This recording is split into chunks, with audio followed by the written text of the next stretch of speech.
Tuhan, Kau dahsyat buat kami. Oh, kami gak bisa balas segala kebaikan Tuhan dalam hidup kami. Oh, syahada ya Allah. Kau dahsyat, Kau ajaib buat kami. Oh, ya Allah. Oh, Yesus.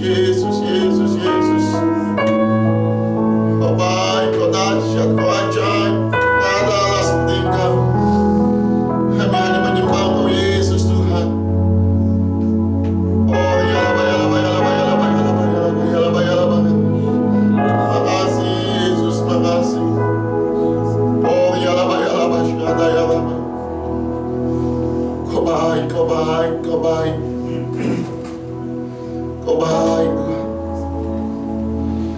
Dengan apa kan ku balas segala kebaikan-Mu?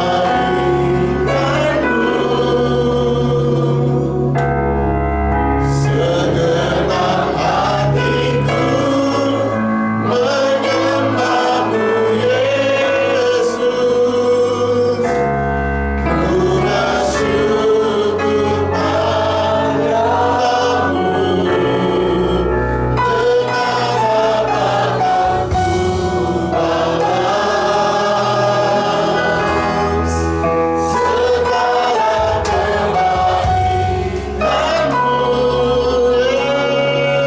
Yesus. Segenap hatiku menyembah-Mu, Yesus.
Ku bangkit buat kami.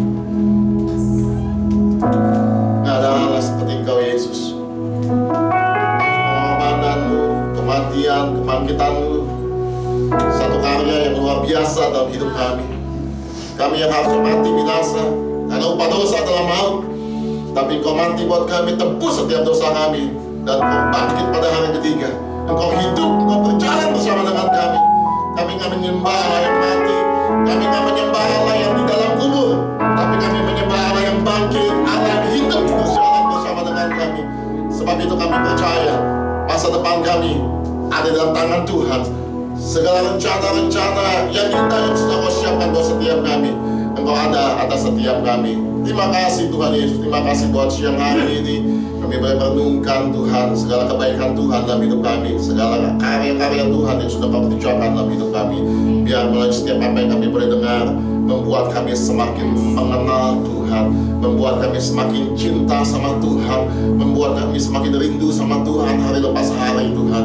Terima kasih Bapa, terima kasih Rabi, hamba-Mu Rabi, setiap kami semua, untuk kami boleh sama-sama merenungkan, mendengar sebagian pada isi hati Tuhan. Terpujilah Engkau Allah kami yang dahsyat, terpujilah Engkau Allah kami yang luar biasa. Hanya di dalam nama Yesus kami berdoa, kami mengucap syukur. Haleluya, haleluya. Sama-sama kita katakan amin, amin, amin, amin. Haleluya, haleluya. Silakan duduk Bapak Ibu Tuhan Yesus. Selamat pagi, shalom. Selamat Paskah kebangkitan Tuhan Yesus buat setiap daripada kita.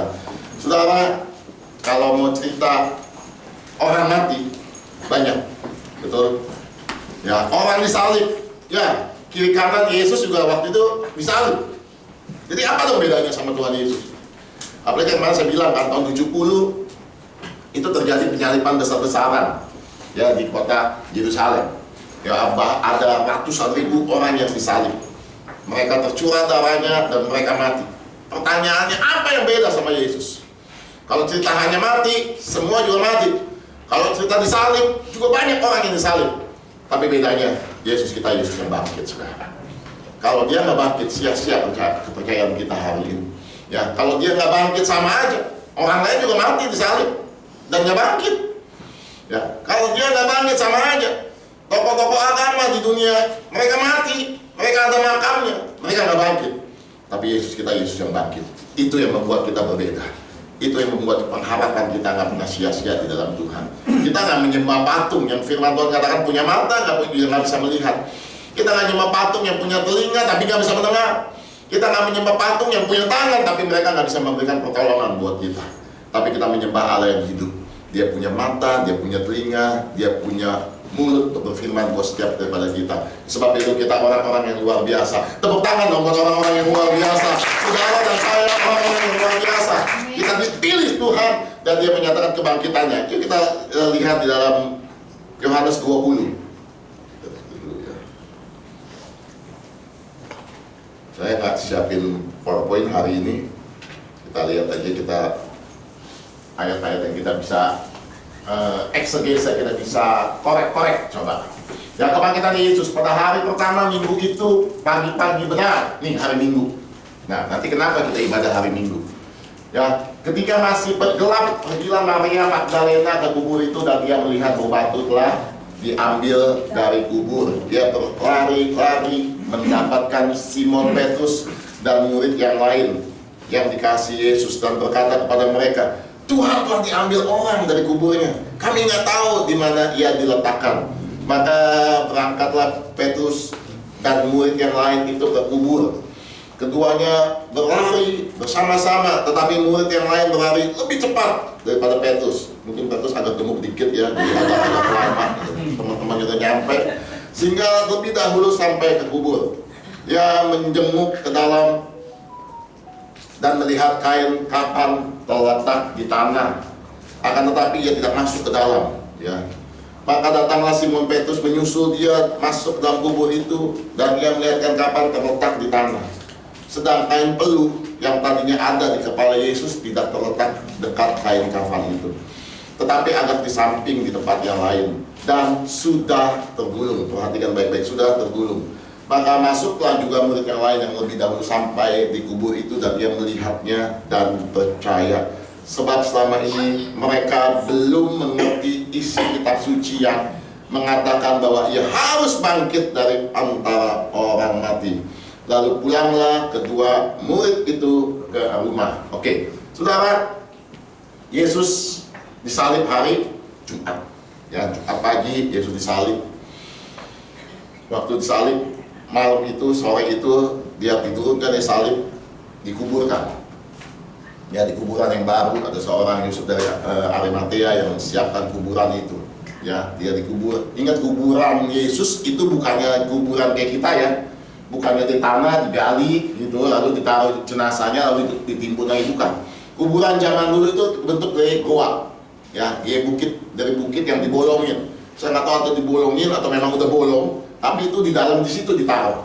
Jadi kalau saudara ke Israel sekarang pun itu masih ada kuburan Yesus, dan sudah pasti tidak ada lagi mayatnya. Kenapa? Karena dia sudah bangkit. Jadi kuburan itu kayak begini, dindingnya itu bolong. Ya, jadi orang jenazah itu dimasukin ke dalam, ya ruangannya kalau misalnya nggak terlalu besar ya kurang lebih separuh di mimbar ini, separuh ruangan ini. Ya, di situ mayat itu diletakkan di atas ada batu di situ. Ya, lalu lubang itu, pintu itu ditutup sama batu. Ya, digelindingkan batu. Ya, mungkin itu batu itu berat besar, nggak mungkin 1-2 orang, lalu mungkin juga pakai pengungkit, pakai kayu dan sebagainya untuk tutup kayu, untuk tutup pintu itu. Nah, waktu zaman dulu saudara yang namanya segel, jadi waktu itu ditutup itu diikat pakai tali.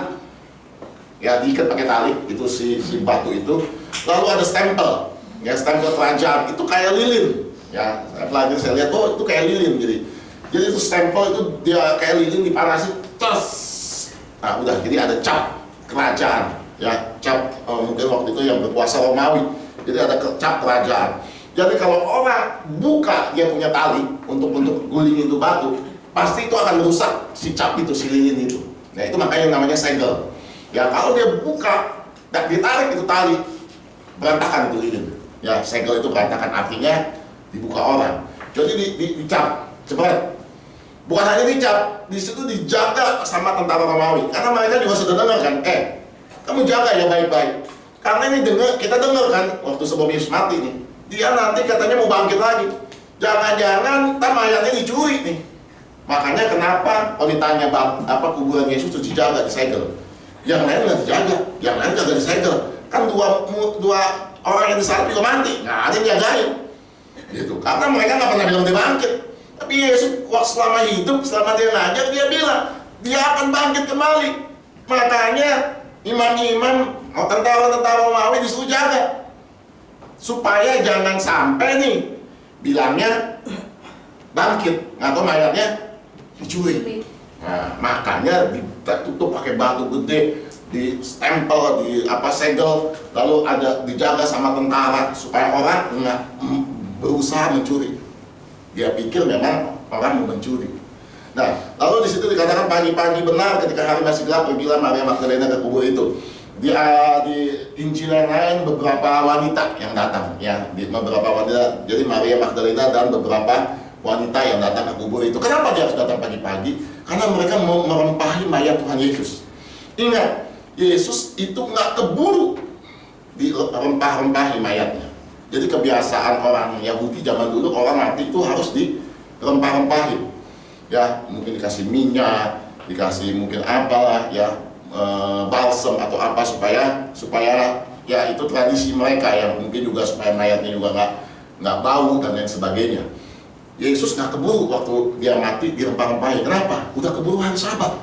Ingat, Yesus diturunkan udah sore, udah sebentar lagi hari Sabat. Nggak mungkin dirempah-rempahin, nggak keburu, nggak harus dimasuki. Tapi luar biasanya, Yesus sudah dirempah-rempahin sebelumnya. Ingat kapan? Hah? Ingat Bang Jo? Kapan? Kau dapat sepeda nih? Mau jawab, ada sih di pikiran, tapi susah ngomongnya Pak.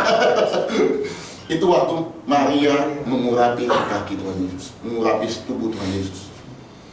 Ya kan? Oh, kan si Yudas marah-marah kan, ngapain pemborosan ini minyak narwastu segini banyak untuk mengurapi Yesus? Terus Yesus berkata apa?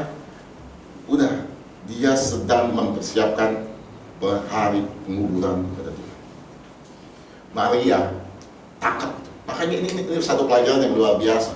Semua nggak ngerti, semua nggak tahu, ya, bahwa itu kejadian itu 6 hari sebelum Yesus disalib. Ya, jadi kejadian Maria mengurapi Yesus dengan minyak narwastu itu 6 hari sebelum Yesus disalib, anggap seminggu lah. Dan Maria dapat satu kepekaan bahwa ini harus diurapi. Dan ternyata benar, waktu disalib, waktu mau dikubur nggak keburu orang urapi. Maria udah urapi terlebih dahulu, seminggu sebelum Yesus mati. Seminggu sebelum Yesus harusnya diurapi, Maria sudah mengurapi. Ini luar biasa. Satu kepekaan yang Maria punya, satu kepekaan yang Maria dapatkan bahwa dia harus lakukan itu. Orang nggak tahu kenapa harus diurapi, kenapa harus kasih minyak yang mahal. Maria tangkap itu bahwa Yesus sebentar lagi disalib. Mungkin secara pemikiran, mungkin Maria nggak sampai ke pemikiran situ, tapi ya rohnya itu nangkap sesuatu. Sudah dengar baik-baik. Waktu kita intim sama Tuhan, seringkali kadang-kadang kita nggak berpikir sesuatu tentang A, B, C-nya. Kita nggak kepikir, tapi roh itu akan tuntun hidup kita. Makanya kenapa saya bilang orang-orang yang intim sama Tuhan, yang bergaul sama Tuhan, adalah orang-orang yang mendapat kemenangan. Karena orang nggak kepikir, bahkan kita pun nggak kepikir. Kita nggak tahu, kita mungkin nggak ngerti nih A-nya, B-nya, kenapa bisa jadi C, kenapa bisa jadi D. Kita nggak ngerti. Bahkan orang dunia juga nggak ngerti. Tapi waktu itu kalau kita intim sama Tuhan, Tuhan kasih tuntunan itu. Mungkin Maria ditanya waktu saat itu, kenapa kamu urapi? Nggak tahu, tapi saya tergerak untuk urapi Tuhan. Nah, itu kira-kira kerja Roh Kudus seperti itu. Itu yang namanya kita selangkah lebih maju ke depan daripada orang-orang di luar sana. Ini yang harus kita kejar, saudara, hari-hari ini. Orang nggak kepikir, kita kepikir, bukan karena kita jago. Orang nggak kepikir, kita kepikir, bukan karena kita pintar, tapi karena tuntunan Tuhan atas hidup kita. Makanya itu dikatakan hari-hari ini kita jalan ikut tabut. Tuhan sedang mau tuntun hidup kita. Dengan orang di luar sana gelap, mereka nggak tahu ngapain. Kalau saudara ketemu orang dagang, ketemu orang bisnis, mereka lagi bingung hari-hari ini mau ngapain. Dan kan perang dagang segala macam, mau jualan juga susah. Udah jualan susah, tarif tinggi, yang beli juga susah, segala macam. Orang udah pusing. Coba kalau sudah nongkrong di luar sana, semua pada geleng-geleng ngapain, nggak tahu ngapain nih. Ya, nggak tahu nih mau bikin apa, nggak tahu nih mau dagang apa, nggak tahu mau ngapain, udah diam. Orang bilang udah jangan ngapa-ngapain, diam di tempat. No, kita nggak seperti itu. Kita punya Tuhan yang tuntut hidup kita. Seperti Maria itu. Dia kagak ngerti kenapa dia harus mengurapi Tuhan. Dia nggak tahu A-nya, dia nggak tahu B-nya. Saya yakin, saya percaya. Kenapa kamu mengurapi Tuhan? Nggak tahu, tapi saya tergerak untuk mengurapi Tuhan. Saya memberikan yang terbaik buat Tuhan. Seperti itu kira tuntutan seperti Tuhan, seperti itu. Tuntunan Roh Kudus. Dia kagak ngerti, tapi dia tergerak. Kalau kita semakin dekat sama Tuhan, Maria adalah orang yang pernah dilepaskan dari roh jahat Tuhan. Dia menyerahkan hidupnya penuh sama Tuhan. Mungkin namanya nggak tercatat sebagai murid Tuhan Yesus, tapi dia mengerti hati Tuhan Yesus.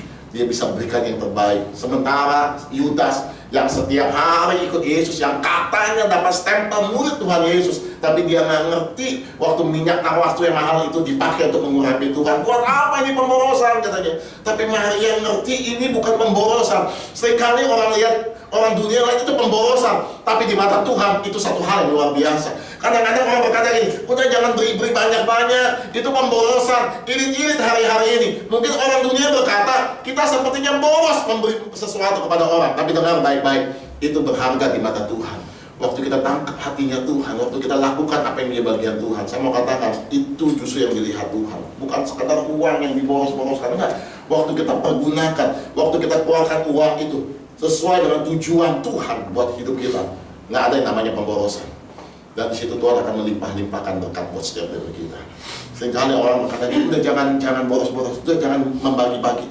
Hari ini hari lagi sulit, pegang aja diri sendiri, selamatkan diri kita sendiri. Ya ini lagi susah, jangan kasih orang, ngapain lu pikirin orang, ini keadaan lagi susah. Seperti itu kan, itu perkataan Yudas sama katakan. Tapi waktu kita memberi, karena kita mengerti ini ada tujuan Tuhan, itu yang Tuhan akan lihat hari-hari ini. Ya ayo hari-hari seperti Maria, mengerti bukan karena kita tahu, mengerti bukan karena kita pintar, mengerti bukan karena kita hebat, tapi kita tahu karena hati kita terkonek sama Tuhan. Hati kita nih tahu nih, walaupun secara pikiran apa ya nggak tahu, tapi hati kita terkonek, ada klik sama Tuhan. Makanya dia berani kasih minyak narwastu. Itu tahu kalau minyak itu harganya mahal siapa? Itu dikatakan upah kira lebih 1 tahun. Jadi saudara kerja, ya gaji saudara 1 tahun, nah itu dikasih oleh Tuhan Yesus. Kira-kira seperti itu. Luar biasa. Makanya si Yudas tuh marah banget, kira-kira gitu. Gila, ngapain nih bahasa hari-harinya? Ini minyak mahal nih. Kalau dikasih orang miskin, waduh, ini orang miskin berapa banyak yang bisa dikasih dan senang, gitu kira-kira. Tapi enggak, Maria ngerti. Maria nggak tahu, tapi dia tahu. Ini Yesus ini mau dikubur nih, dan nggak akan keburu nanti untuk orang bisa memberikan dia rempah-rempah, memberikan dia minyak. Tapi Maria menangkap itu. Lalu dikatakan lagi ayat selanjutnya. Nah ini menarik sekali. Oke deh, di ayat 7. Sedangkan peluh yang tadinya ada di kepala Yesus tidak terletak dekat kain kafan itu, tetapi ada di samping di tempat yang lain dan garis bawahi sudah tergulung. Di Alkitab TB Lama dikatakan sudah terlipat. Bahasa Inggrisnya juga sebenarnya bukannya digulung, folded, ya sudah terlipat. Jadi kalau lipat kan begini ya, dilipat, ya folded, dilipat. Kenapa Alkitab mencatat seperti ini?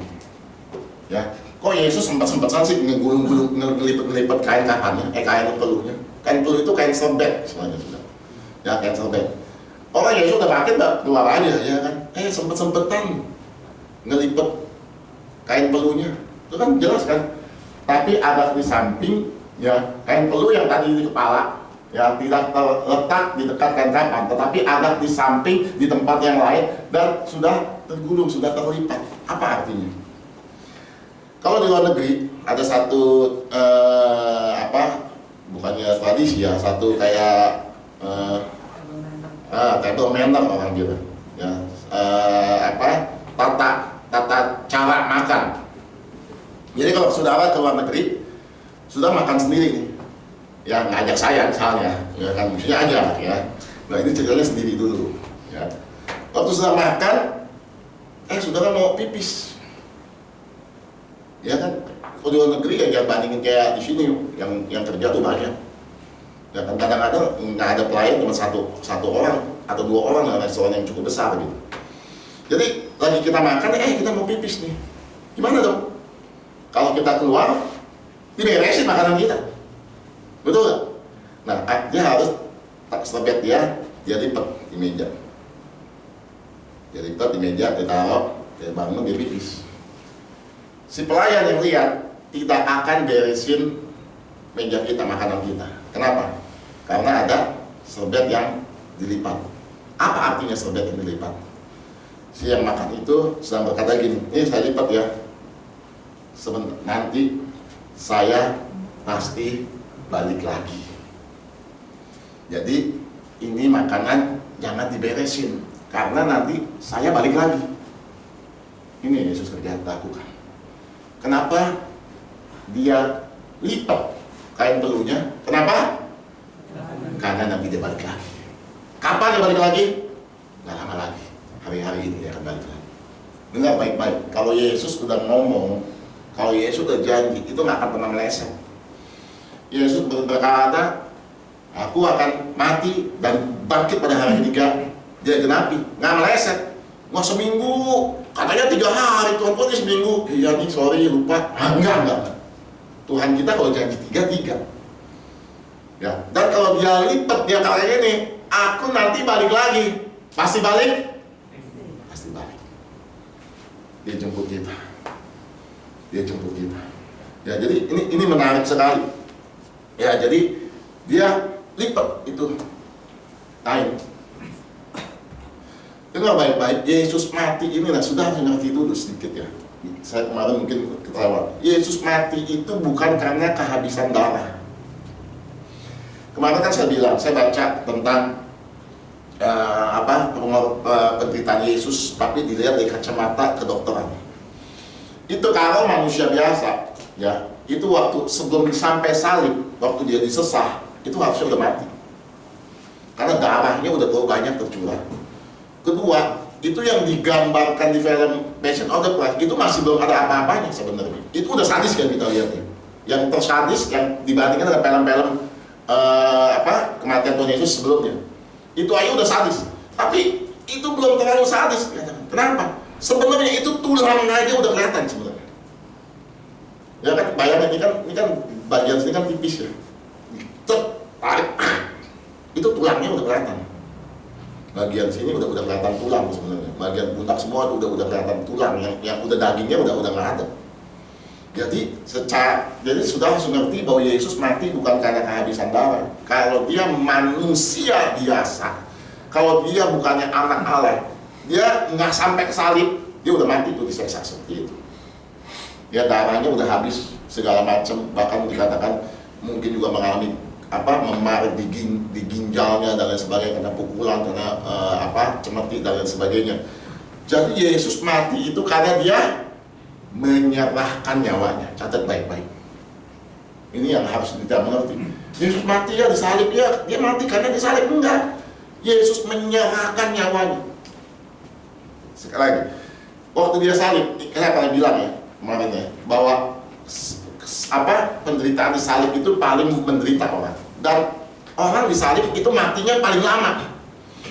Ya kemarin ada 3 kan orang yang hukuman yang brutal zaman dulu, dipancung kepala, dibakar hidup-hidup, dan disalib. Yang paling menderita itu salib, karena matinya orang disalib itu sebenarnya bisa mati 2-3 hari kemudian baru dia bisa mati. Makanya kenapa kakinya harus dipatahin. So kalau kakinya yang dipatahin, besok dia masih hidup, lusa dia masih bisa hidup. Nah itu penderitaannya luar biasa. Nah Yesus mati itu menyerahkan nyawanya. Tadi sudah baca, waktu dilaporkan gini, Yesus mati, si Pontius Pilatus kaget, kok mati secepat itu? Gitu. Karena memang nggak mungkin orang mati cepat itu. Makanya Yesus menyerahkan nyawanya. Buktinya lagi menyerahkan nyawanya.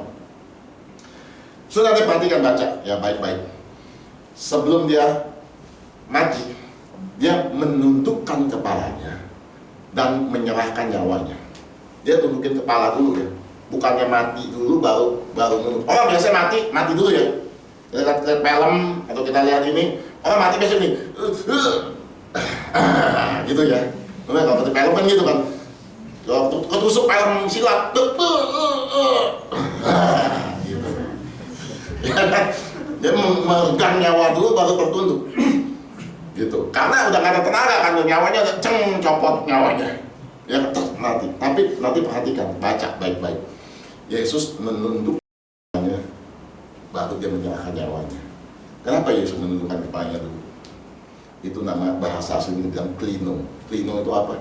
Ingat waktu Yesus berkata gini, serigala mempunyai sarang, yang mempunyai tempat. Burung mempunyai sarang, tapi anak manusia tidak punya tempat untuk meletakkan kepalanya. Itu dipakai juga bahasa klino. Ya jadi jelas Yesus meletakkan kepalanya sendiri dan menyerahkan nyawanya. Jadi sudah harus ngerti dulu. Jadi Yesus mati bukan karena kehabisan darah di kayu salib, enggak. Dia menyerahkan nyawanya. Yesus juga berkata begini, aku berkuasa untuk menyerahkan nyawaku dan mengambilnya kembali. Nah maka hari ketiga dia bisa mengambil kembali. Kenapa? Dia punya hak penuh. Dia Allah 100%. Makanya dikeluarkan, diplesetin. Yang disalib bukannya Yesus, yang disalib katanya Yudas. Orang berkata begitu. Ya kadang-kadang saya mau nyautin, coba otaknya dipakai dulu dikit, jangan ditaruh di dalam aja. Emang yang dulu mau disalib, yang dibenci adalah Yesus. Sekarang orang mau gak gantiin Yudas?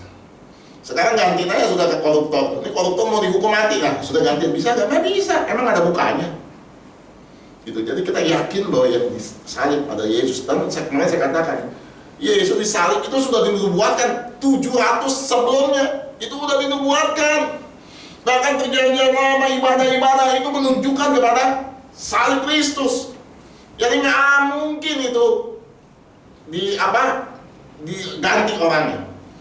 Ya, jadi saudara harus mengerti bahwa sekali lagi bahwa Yesus menyerahkan nyawanya dan dia berhak untuk mengambil kembali nyawanya. Maut tidak berkuasa. Ikut sama Tuhan yang maut tidak berkuasa. Artinya maut juga tidak berkuasa atas hidup kita. Yohanes dia kata begini, barang siapa percaya kepadaku, ya tidak mati, walaupun dia mati. Bingung kan? Barang siapa percaya kepadaku, ia tidak binasa, dia tidak mati. Walaupun secara jasmaninya mati, tapi sekali lagi rohnya itu ada. Dan Tuhan jamin rohnya itu hidup bersama-sama dengan dia. Makanya kita sebagai orang Kristen, kematian itu bukan satu hal yang menakutkan. Saya ngerti orang paling takut itu mati ya, betul ya. Apalagi kalau orang, maaf ya, udah ada usia, udah 85 ya, kayak mama saya juga dulu gitu. Mama saya tuh meninggal umur 87.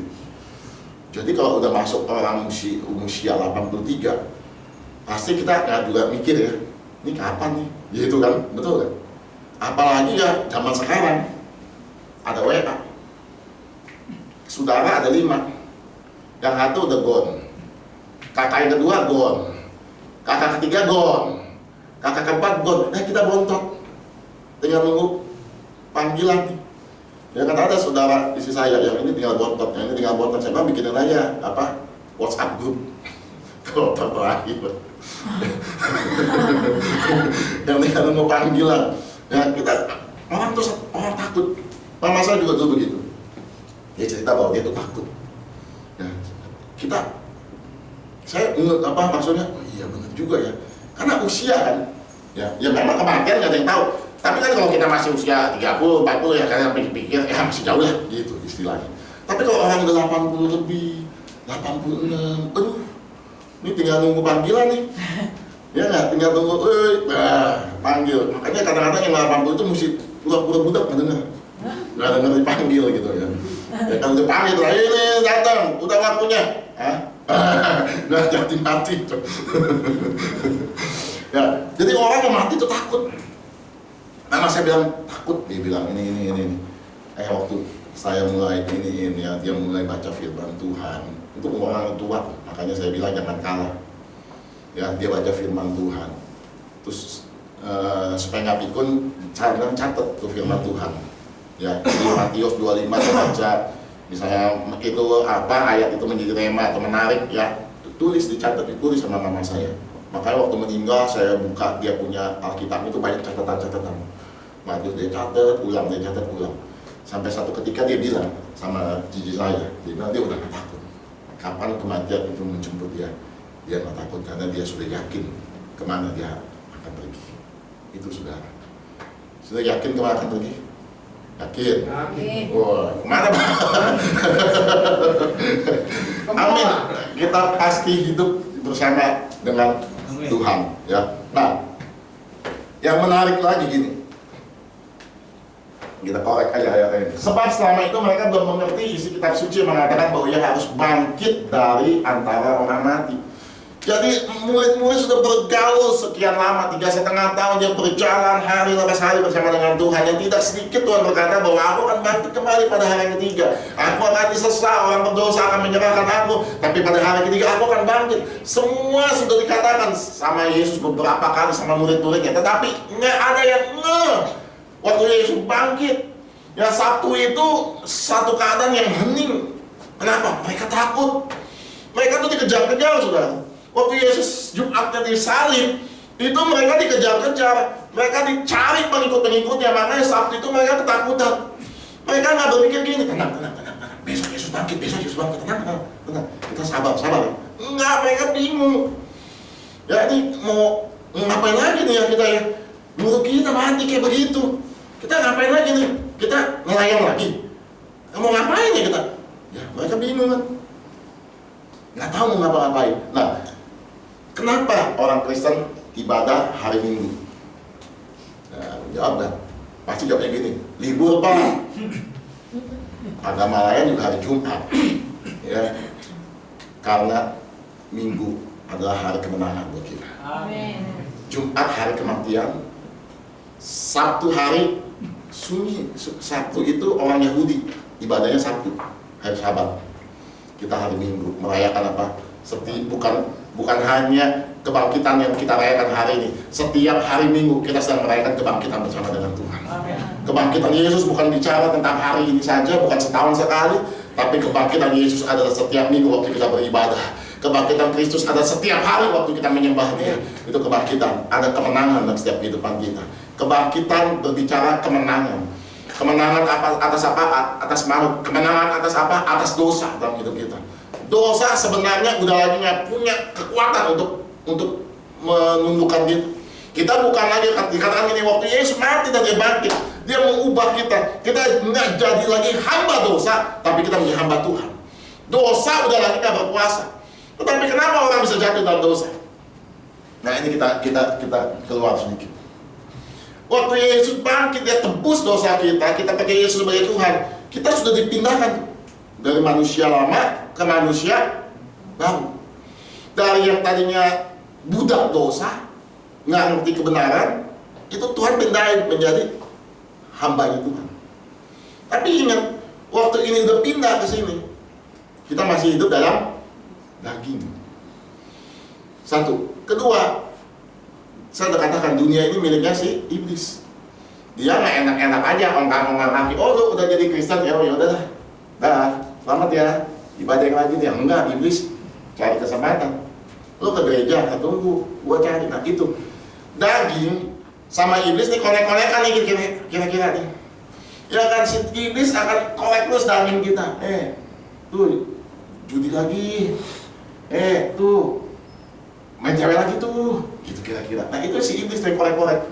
Tapi kalau kita sebenarnya kuasa dosanya udah nggak ada. Tergantung kita mau bertahan, bukannya bertahan, kita mau bangkit nggak menang atas dosa kita.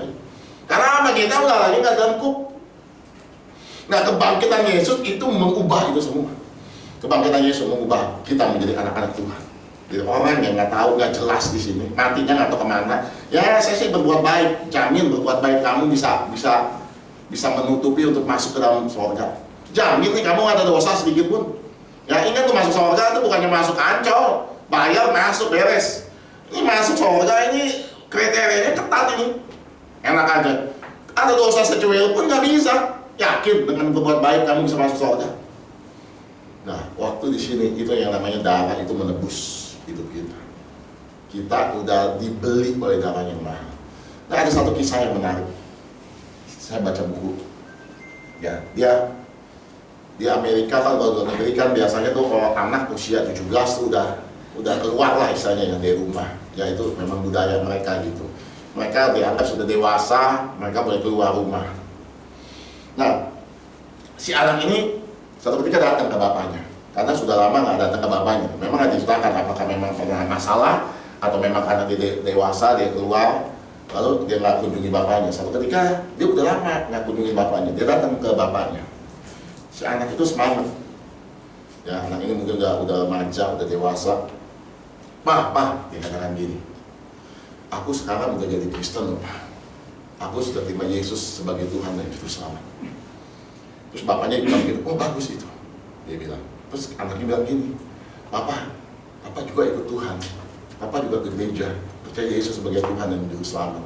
Anak itu ceritanya nih karena dia udah bertobat, udah kenal Yesus, dia balik ke bapaknya, mau menginjilin bapaknya nih, supaya bapaknya juga ikut ke gereja. Pak, aku udah ke gereja loh Pak, gitu. Yuk Papa ke gereja juga yuk. Yuk Papa percaya Tuhan Yesus sebagai Tuhan dan Juru Selamat. Tahu bapaknya jawab apa? Nah, sejak kamu kecil, Papa udah percaya Yesus. Anaknya bengong. Kenapa anaknya bengong? Kok kagak ada bedanya? Ini satu tamparan buat kita, ngerti ya sudah maksud cerita ini. Bapaknya sejak anak itu kecil udah kenal Yesus. Anaknya bengong sampai anaknya pulang nginjilin. Kata bapaknya, udah kecil, gua udah ke gereja, udah percaya Tuhan gitu, udah percaya Tuhan. Anaknya bengong, oh ada bedanya. Dengar baik-baik. Tetangga sudah tahu seorang Kristen. Udah ke gereja Pak. Dan mati dia gini, kok sama aja. Kemarin berantem, rame bener sama istrinya. Seminggu sekali berantem melulu. Kok gak ada bedanya? Hati-hati. Bapak udah ke gereja Pak? Udah, saya udah ke gereja. Loh, kok masih judi? Ngerti gak? Hati-hati sudah. Ya, jangan sampai Bapak udah ke gereja, udah.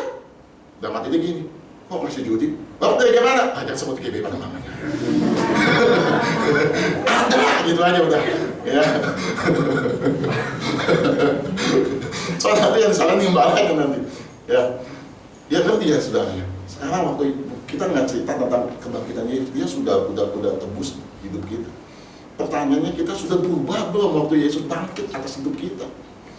Jangan-jangan kita udah percaya Yesus, hidup kita masih hidup yang lama. Sampai orang kaget. Oh, lu ke gereja udah. Nah, itu pertanyaan itu menusuk tuh sebenarnya harusnya. Ya kan, sampai itu anak kaget, aku udah gereja gitu. Kok nggak ada bedanya? Belum, mestinya kita tuh menjadi orang yang manusia lama menjadi manusia baru. Orang nggak harus kita ngomong kita ke gereja, orang pasti bilang gini, jangan-jangan dia udah ke gereja tuh. Lu so tahu dari mana? Itu lu lihat aja sekarang berubah. Dulu lu lihat aja tuh, itu berantem seminggu 3 kali, berantem dong. Sekarang, itu suami istri mesra. Ya kan, goncengan mulu. Dulu mah, suaminya naik motor, istrinya ditarik pakai skateboard. Nah, kira-kira gitu, ngerti ya saudara? Orang harus lihat kita beda, karena Kristus yang sudah mengubahkan hidup kita. Makanya selalu saya bilang, tergantung seberapa banyak kita mau izinkan ruangan dalam hati kita, dalam hidup kita, Tuhan ubahkan. Waktu orang terima Yesus, anggap ini rumah, ruangan hati kita. Roh Kudus masuk kan? Roh Kudus masuk. Dia bersihkan semua. Dia bersihkan segala macam dosa.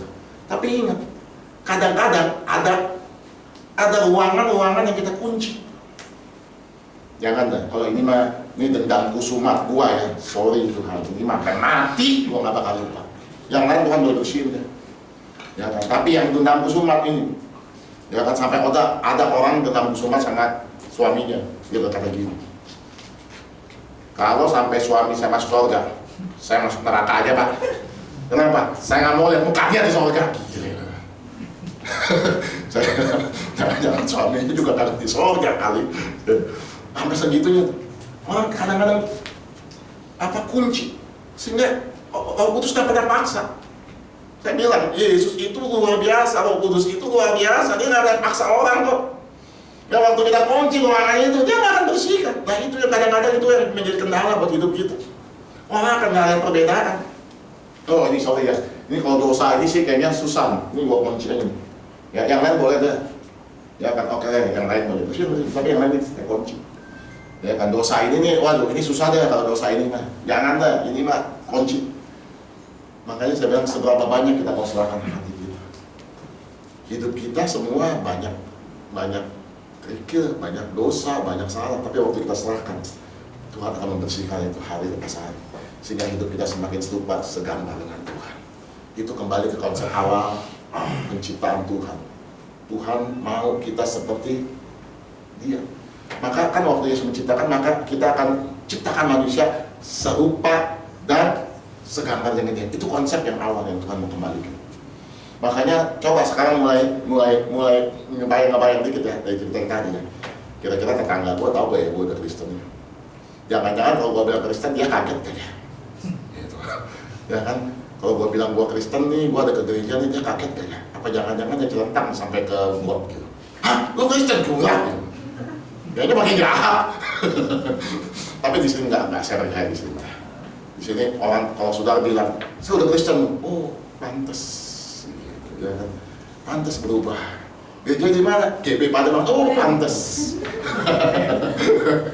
Ya, saya percaya semua di sini begitu. Amin, saudara. Amin. Ya, amin nggak sih? Amin. Amin dong, mesti yakin, jangan. Ya, oke. Saudara, jadi kita harus mengerti bahwa kebangkitan Yesus itu menyelamatkan kita. Nah, tadi balik lagi sedikit. Mereka nggak ngerti itu bahwa sebenarnya Yesus akan bangkit, karena udah dibilang berkali-kali. Ya, kenapa mereka nggak ngerti? Karena nggak masuk akal, karena nggak masuk di pikiran. Bahkan waktu mereka jalan ke Emmaus, Yesus bangkit ke Emmaus. Ya kan ada 2 murid, dia mau bawa aja sama Yesus, dia nggak tahu itu Yesus. Yesus nggak berubah wajah, Yesus nggak berubah suara, tapi karena di otaknya udah ditutup bahwa Yesus sudah mati, Yesus udah nggak ada lagi. Jadi waktu dia melihat Yesus itu ketutup seolah-olah. Ya secara psikologi begitu. Di otak kita apa ya udah itu akan ikut ke otak kita itu dia akan bawa ke situ. Dan mereka pikirnya udah Yesus udah mati, dia udah lihat dengan mata kepala sendiri bagaimana penyiksaannya, bagaimana dia disalib, bagaimana dia diturunin, bagaimana dia masuk dalam kubur. Dia tahu kok semua. Makanya waktu dia bilang Yesus bangkit, dia nggak percaya. Kenapa? Karena nggak masuk pikiran, nggak masuk ke logika kita. Dengar baik-baik, ikut Yesus nggak bisa pakai logika, saudara. Kalau ikut Yesus bisa pakai logika, nggak usah jadi Tuhan dia. Ngapain ikut Tuhan yang pakai logika? Ikut Tuhan seringkali nggak pakai logika. Hanya itu dengan iman. Saya percaya 2025 tahun berkat secara materi, nggak masuk logika. Ya kan, materi bagaimana? Dagangan sepi. Ya kan, materi gimana? Ya ke toko yang datang lalang. Dia nggak belanja lalang. Gimana? Kalau kita pakai logika, kita akan nggak masuk pikiran. Tapi waktu kita pakai hati, saya berkata gini, Tuhan amin. Saya percaya ada sesuatu yang besar yang kau siapkan. Itu cara ikut Tuhan, saudara. Wabah ya pakai logika, nggak kepikir, dan kita nggak kelihatan. Padahal Yesus udah di depan mata kita. Padahal Yesus udah buka jalan buat kita. Tapi kita pikir, enggak.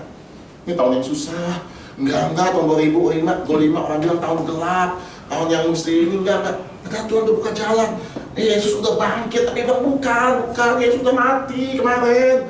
Bukan, nggak mungkin Yesus bangkit. Padahal udah dikatakan berkali-kali. Pertanyaannya buat kita hari ini, saudara percaya sama yang mana? Yudas, murid itu, ya bertahun-tahun dia ikut Tuhan, bertahun-tahun dia dengar Yesus akan bangkit. Yesus berkata apa? Bangkit. Nah, gitu bahasa ininya, sandiwaranya. Sebelum aku mencucukkan jariku, sekali-kali aku nggak percaya. Nggak ada deh. Ya, ngelihat aja dia belum percaya.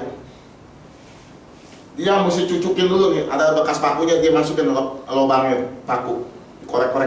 Oh iya bolong. Ya kan, kalau bisa lihat lambungnya lagi, korek. Ih bolong dulu. Nah baru percaya. Thomas melihat dulu baru percaya. Saudara di pihak yang mana nih? Di golongan yang mana nih? Thomas atau murid-murid yang lain? Sekalipun kita nggak melihat, namun kita percaya. Kita percaya bukan melihat dengan mata kita, tapi kita melihat dengan mata iman kita. Yesus mengerjakan sesuatu yang besar buat hidup kita. Yuk saudara, hari-hari ini bangkitkan iman kita. Jangan sia-siakan kebangkitan Tuhan Yesus dalam hidup kita. Ingat, Yesus mati, korban darah, dia tebus kita, dia bangkit kembali. Dia sedang ajak kita, ayo kita selesaikan bersama-sama amanat agung. Yesus bangkit cuma satu yang dikatakan gitu. Dia menampakkan diri cuma satu yang dikatakan gitu. Jadi pergilah, jadilah semua bangsa muridku dan baptislah mereka. Itu amanat agung. Yuk kita selesaikan begitu. Ya, mulai doa kita, melalui hati kita yang kita berdoa buat jiwa-jiwa di luar sana. Kita sedang menyelesaikan amanat agung Tuhan Yesus. Ingat, keselamatan bukan egois milik kita. Ya, yang penting gue udah selamat, udah pokoknya mati masuk surga. Itu namanya kita keselamatan yang egois. Bagaimana dengan tetangga kita? Bagaimana dengan saudara kita? Bagaimana dengan orang tua kita mungkin? Bagaimana dengan anak kita mungkin? Ayo kita doa yuk buat setiap mereka sampai amanat agung Tuhan itu selesai. Yesus datang menjemput kita sebentar lagi. Dia lipat kain telur. Dia berkata, aku akan datang kembali. Gak usah diberesin. Aku akan datang segera. Kapan? Hari-hari ini. Yuk, hari-hari ini kita mau sungguh-sungguh lagi, lebih lagi sama Tuhan. Kita mengerti, kita nggak melihat dengan apa yang dapat kita lihat, tapi kita mau melihat dengan iman kita percaya bagi Tuhan tidak ada perkara yang mustahil. Tuhan Yesus berkati melimpah-limpah. Di kemuliaan bala lagi. Haleluya, haleluya.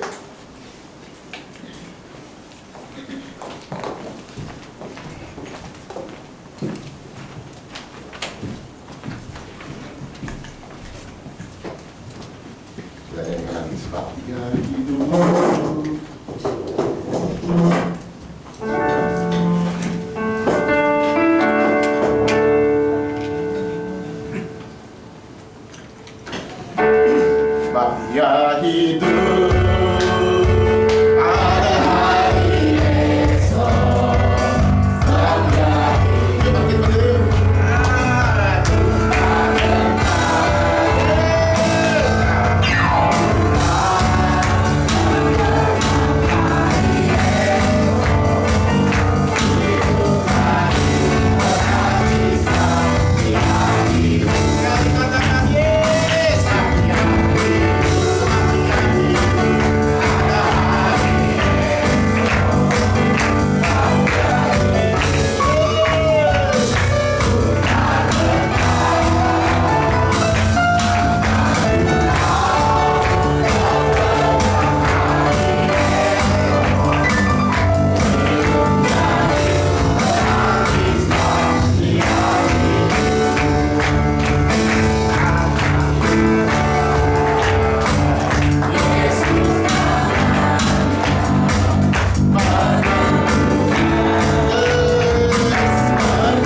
Kami orang-orang yang percaya, kami juga orang-orang yang tidak binasa.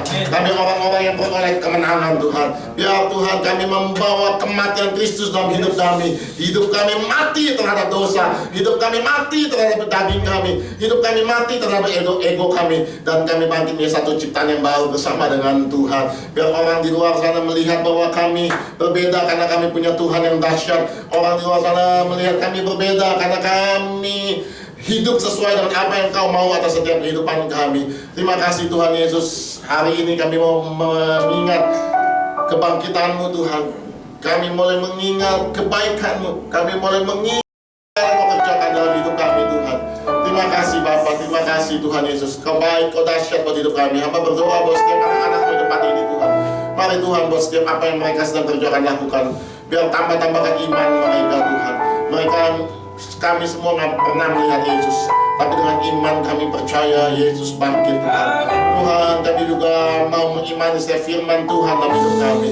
Kami mau percaya pada setiap kebenaran firman Tuhan. Biar Tuhan itu boleh terus melekat atas setiap hidup kami. Tuhan, waktu Kau bangkit, Kau tebus dosa kami. Kami harus berubah. Kami harus tinggalkan manusia lama kami. Kami menjadi satu ciptaan yang baru, manusia baru.